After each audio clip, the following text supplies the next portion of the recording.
Yeah, I think we'll let it play out as we get closer to the cut down. Um, those are all conversations that we are always having, but it's those are tough decisions. Like to keep everybody, but not realistic. No, it's not anything specific. It's being around him every day, understanding, he's in a lot of similar situations, so he's giving that perspective about how to stay ready. An injured bum was taking his practice reps. I told y'all I've been anti Kenny Pickett. I'm pro Shedeur. I think Dylan Gabriel's a nice guy.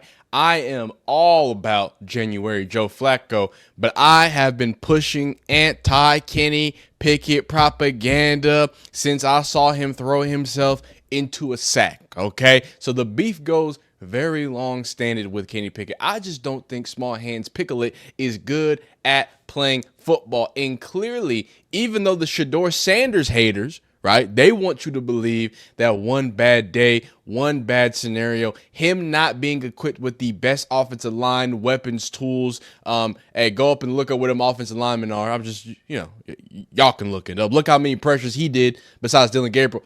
Y'all can look it up, right? With all that being said, the Browns looked at Kenny Pickett, a man who missed all of the preseason games, who couldn't get healthy after a hamstring injury. Because remember, Tony Grossi got on the Shedeur when he had his injury and said how bad and unprofessional it was. Well, Kenny Pickett, a seasoned veteran in this game, couldn't get healthy in the preseason. Now he's gone, and Shedeur Sanders is firmly in that QB3 spot. Not out of his own volition, but because an injured bum was taking his practice reps. Now, I feel like the NFL is beefing with the Sanders family. That's a whole different conversation, but I don't think it's as blatant as the team that's paying him a bunch of money is setting him up for failure. I don't think that they're the most equipped for Shedeur, and they're not giving him the best flavors, but I tell you what, it does make it a lot easier when you get a bum injured person who throws themselves. Y'all think I'm lying to y'all? Y'all think I'm lying? This is what we saw. This is what the Browns saw. This the Browns saw this and said, let's give up a 5th-round pick. Let's do that. So for all those people who, you know what I'm saying, well, why are people, and I know some Shedeur Sanders people ride hard. All right, I'm not, hey, do what you do how you do it. That's not me though. So you gonna come at me? I don't know why I'm coming in and out. That was crazy. I disappeared for a second. That's not me though, right? I'm looking at an organization who in the offseason decided to waste a 5th-round pick, right, on Kenny Pickett. Now they got the 5th-round pick back, right? It's the 5th-round pick that they traded when they traded Dorian Thompson, and he just got cut. Shout out to him. He was a beast. He was out of UCLA. I'm gonna blame what's his name? What's his name? Chip Kelly. I'm blaming Chip Kelly. It's his fault. I don't even think he was the offensive coordinator at the time. I'm blaming Chip Kelly, okay, at UCLA. So the Browns do get the 5th-round pick, but this all goes back to when I'm looking at the asset management for the Browns, right? It's the same reason why I'm not mad at Dylan Gabriel, but why do you then get Shedeur Sanders, especially now as we sit today, because Shedeur Sanders was a 5th-round pick. If you got value, maybe a cornerback, maybe a linebacker, maybe some depth and another piece that you can evaluate instead of having this insane quarterback room, right? That included at one point Joe Flacco, Kenny Pickett, Dylan Gabriel, Shedeur Sanders, Deshaun Watson, and Tyler Huntley.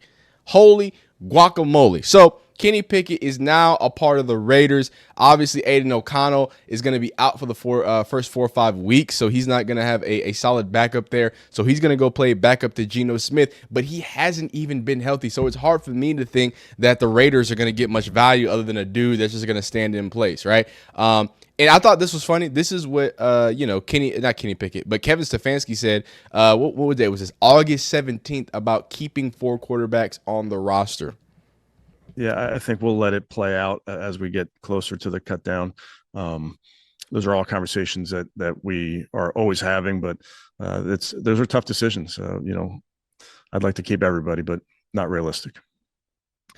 So obviously not realistic. And then even Andrew Berry in the preseason game was speaking about the prospect of keeping four quarterbacks, right? Browns GM, this is from Adam Schefter, and of course Daniel's going to add some context as well. Browns GM Andrew Berry to Chris Rose when asked about the idea of keeping 4 quarterbacks on the roster. Honestly, it's not much of a decision for us. We have a room that we like all the guys in there, we don't really see that as a problem. We more see it as an opportunity, right? So a lot was being made sense of, hey, Kenny Pickett's going to stay. Everybody's going to stay. Obviously, Tyler Huntley, who did, in fact, get released. And we're going to talk about him for a second because I do think there's a conversation that needs to be said because Shedeur said a lot of positive things about Tyler Huntley. And, you know, we knew he was a camp arm, but at the same time, you know, thinking about the opportunity that 2-minute drill that Shedeur missed out to Tyler Huntley, somebody that you ultimately cut in the next week, is kind of crazy. But I do think that this lessens the muddiness of the waters, right? And as much as I know some of y'all hate Kevin Stefanski right now, some of y'all, you know, hate, you know, the Browns organization right now, and whatever is going on, I think we need to be honest with ourselves, right? He is a 5th-round pick. He was, at the time, the 4th-string quarterback. He was not given the resources. Shedeur haters, can we agree? Shedeur haters, hey, he is if y'all are going to say he's a 5th-round pick, he's a 4th on the quarterback, you have to also agree that he's not given, and it's not just about weapons. I want to make sure that we understand this. This is not about, oh, he doesn't have the same amount of weapons. Forget that. Forget the offensive line. Forget that. I'm talking about the reps. That's where I have a problem, where Shedeur Sanders was battling with somebody in Kenny Pickett who played 0 preseason games. Now he's traded. The Browns get their pick. It's good to go. But if everybody wants to, you know, be hard on Shedeur, you know, and I'll be critical of him if he does the wrong thing, of course. You know, I didn't hide that. Yeah, hey, go look the like dislike. Y'all, hey, some of y'all didn't like me being critical of Shedeur. But I'm not going to give up on Shedeur. I'm not just going to turn my back and just say, oh, well, he's a bum. No, because that would be irrational too, right? We're looking at a scenario, though, where a young man was kind of written off, right? And I remember we've seen so many pieces of media, you know, from the Browns. Hey, Kenny Pickett is so much far ahead. Shedeur Sanders is so far behind. He's so far behind. Now, whether you believe that to be what it is, like whether you think that's because Shedeur is not bad, or maybe the system is just different, or maybe Dillon Gabriel, the system that he spoke at Oregon, is a lot more similar to Kevin Stefanski's. Whatever explanation that you want, I think we need to be okay with understanding that that's the way the Browns looked at him. The Browns looked at Shedeur as QB4. But clearly, after getting rid of Tyler Huntley, somebody who's been in the Browns system, after getting rid of Kenny Pickett, a veteran in the league, someone who nobody would be mad if you just kept on the roster at QB3 and let Dillon Gabriel be QB2, right?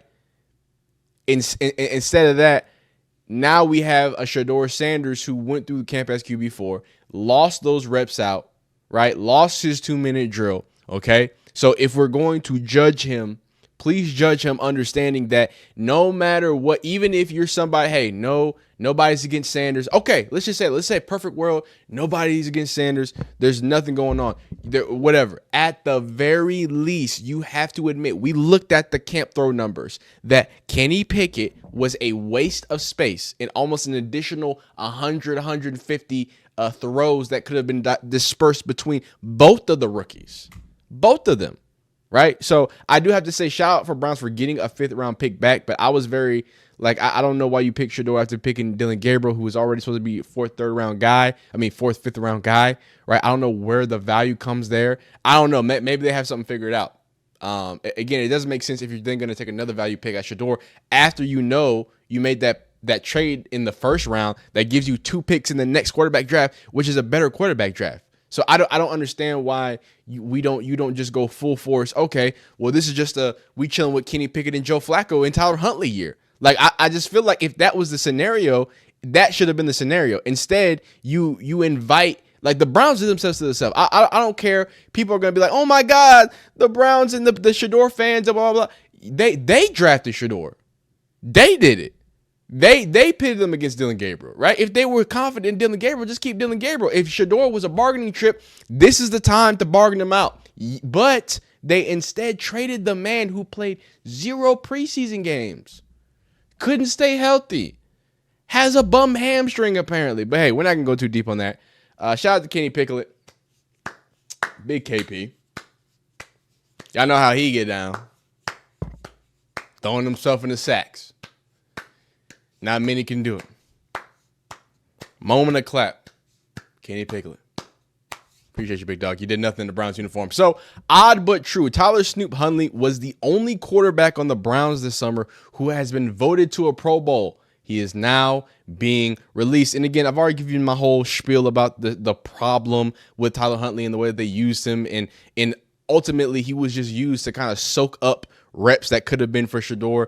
Regardless, you can't be mad at all the spilt milk. You can just pull your towels up and start getting that white liquid off the table, though. That's what you can do. So when asked about Tyler Huntley, because I like to have some positive in these scenarios, I'm not gonna sit here and scream and cry for someone like Shedeur Sanders. I'm sorry. Shedeur Sanders is a big guy. He's a big boy now, and I might ask, before the next time that y'all try to comment about conspiracy or this or that, I want y'all to hear what Shedeur says, because Shedeur has been taking a great accountability. He's been saying, hey, this is my fault. I need to do this better. I need to do that better. Now, it's not all on him. We ain't never gonna do that. And as fans, we gotta say the things he can't say. But let's also respect this young man trying to grow in his own way. You know what I'm saying? Now, as soon as Shedeur says it's up, it's up. You know what I mean? But let's let him tell the way he wants to tell his tale at the very least. Everybody else has been trying to tell Shedeur's story for himself. I'm gonna let him say, hey, if he's just working, if he's just getting his time to cook, then let's let 12 cook, man. Can we do that? Let's do that. So more importantly, and the thing that I've enjoyed so much, while people are hyper fixating on stats and this and his body language, what I've seen from Shedeur Sanders is somebody in his very small time in the NFL shows so much grace, so much appreciation towards the veterans around him. Tyler Huntley is a guy's guy, right? Out of Utah. He basically played mini Lamar Jackson for Baltimore in some years. He's a journeyman's journeyman that has put in the time in multiple preseasons and regular seasons to be respected in the world of the NFL. So here's a few different snippets of this last week of how Shedeur felt about having the veteran Tyler Huntley and also the perspective that he added. Yeah, I would say I'm thankful that Huntley here. I would say because he gave me a perspective of quarterback that I feel like I needed. You know, that I needed. I feel like him being here overall. Dang, he clapping already. You know this is good stuff, but the fact that Huntley here, he able to. I feel like God sent him here for a reason. Honestly, just to talk and to be like a guy, be like a mentor, towards me. And his career also, but being in that backup role, he faced that also, in his career, and he just gave me the mentality on what I need to do and how I need to stay on top of everything, just helping me out throughout everything. Love to hear that. And then he even gave, he went even deeper on that after the preseason. And I want y'all to remember, the same person y'all say throws people on the bus and is frustrated and all this. This is what he had to say after that tough performance against the Rams. What's the best piece of advice you've learned from Tyler Huntley? A lot. I'm blessed for him to be here. Regardless if he's here or not, come Monday, come Tuesday, or if any of us here or not, come the weekend. But I'm definitely thankful and blessed that he was able to come in my life and teach me great lessons. One that I extremely needed, to be able to thrive in this league. Can you elaborate on anything specific that he shared with you? No, it's not anything specific. It's being around him every day, understanding how he goes about things. He's in a lot of similar situations, so he's giving that perspective about how to stay ready. So that's everything. That's everything to me, and I'm thankful, extremely thankful that he was here on this team. That's a beautiful thing. And again, I'm not going to go through the full situation, but it's continued to show that, even through adversity, that Shedeur finds ways to, still show some grace, show some love, show some appreciation to the people around him and the vets around him. So while the haters are saying certain things and he's this and that and the other thing, he's showing grace, right? And us as Shedeur fans, we got to be able to give him grace to let him tell his story, right? Let him struggle. Let him go through adversity, right? Now, if it becomes a consistent thing, right? If it becomes he really don't have a whatever and he's getting bad trade opportunities, okay, but I'm of the mind, give him a second. And check this out. And if it is adversity, if they are setting him up and he still goes out there and balls, like I remember I told you on that last video, he was not supposed to start that game against Carolina. This is what I want to end it with. I really do, because preseason's over. We're about to get into the season. I don't know what it's going to be. I don't know if Shedeur's going to get traded. I don't know if Shedeur might get an opportunity. Joe Flacco might blow a tire. Who knows what's going to happen, right? But from right now, understand he was never supposed to start that preseason game. He was never supposed to get the reps like that, to look that way. Understand that he had the least amount of reps with the top teams, getting chemistry in those places, understanding what that timing is. So give the man some grace, right? Give the man some time, and let's just enjoy Shedeur time. Look, can we slow roast his mother? Like, what if Shedeur becomes like a Geno Smith type career? What if it, it don't work out at first, and then holy canola oil, maybe the hardest position in the NFL, maybe he just needed some time to develop, and all of a sudden he puts it together. But y'all let me know how you feel along in the comments. How you think Kenny Pickett's going to do with the Raiders? Is it messed up that the man Tom Brady didn't come scoop up Shedeur, or is that more of a, or is that more of the Browns confirming how much they want Shedeur? Because again, if they really didn't want him, they could have just said bye. You know what I'm saying? Get up out of here. So interesting to think about. A lot to think about. But you'd be great. You'd be phenomenal. Like the video if you like it, dislike if you don't. Subscribe if you like football content of all shapes, sizes, forms, and also fashions. You see me, I am fashion. You feel me? You'd be great. We'll see you next time. Peace.